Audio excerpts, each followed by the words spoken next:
台湾人。在老师引导下，同学间用中文互道早安。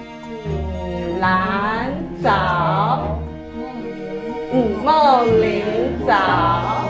中文热在欧洲近10年夯得很，匈牙利也不例外。台湾人喜欢说 "oh in the end"， 所以我先走了哦。台湾人平常讲话好哇，走喽，特有尾音，正规课本没有写，但要学就要学腔调精髓。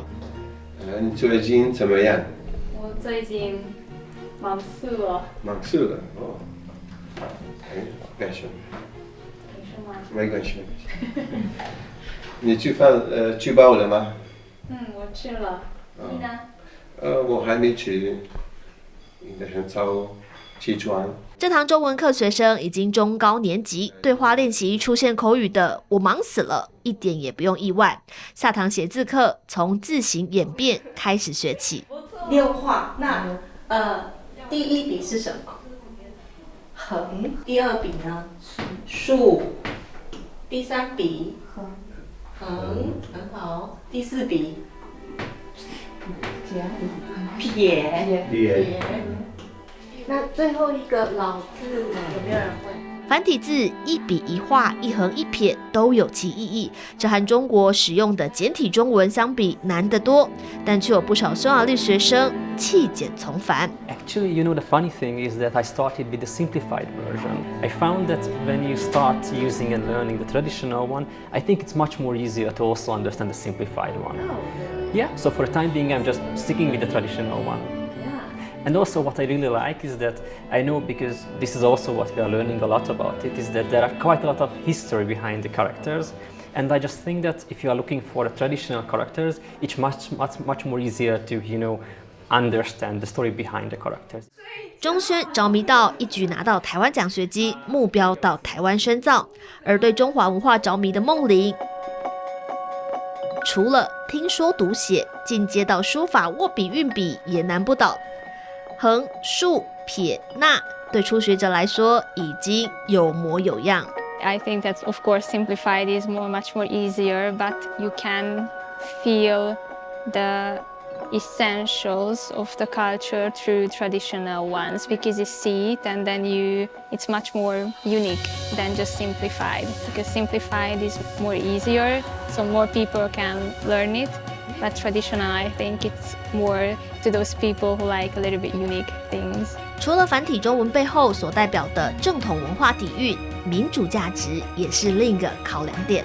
这几年，中国的孔子学院一边教中文，一边输出政治思想，遭到欧美多国的抵制。而这个时候，台湾华语文教学中心趁势而起。喝乌龙茶，吃口凤梨酥，课后讨论的是台湾生活方式。与之对照的中国孔子学院，早在17年前设点匈牙利，然而以文化之名进行红色渗透，匈牙利人不是没有警觉。布达佩斯上千名年轻人走上街头激烈抗议，反对的是中国复旦大学在匈牙利设立分校，作为布局欧洲第一个中国正规教育试验点。这波从西欧蔓延到中欧匈牙利的反红色渗透，一度吵到要进行公投，最后匈牙利政府只能先暂时推迟复旦分校计划。想学中文又不想被洗脑，成为匈牙利年轻人共识。We have 4 Confucius institutions in Hungary because our government has a good relation with China. But now Taiwan has also a good cultural institution and language school in Hungary, which gives another opportunity.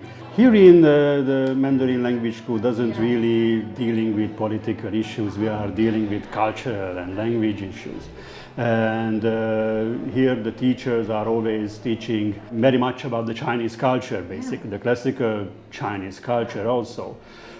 So here the political differences doesn't play so much. 台湾华语文学习中心2019年在匈牙利设立，虽然时间不长，但学生间口耳相传，在布达佩斯招生意外受青睐。课程设计是让他去理解台湾的一些价值，就包括民主，还有多元，还有台湾文化的包容。我们没有说特别去强调什么政治什么的，对。纯文化的交流，对对。然后我觉得台湾有很多的价值，对，我觉得这才是我们必须要被看到的地方。中国战狼外交以其影响力倾轧台湾生存空间，更在欧洲各大学透过红色文化输出，提高对中国的认同。然而，政治凌驾文化之上，终究踢到铁板。台湾华语文学习中心尽管规模小得多，但主打纯粹学中文。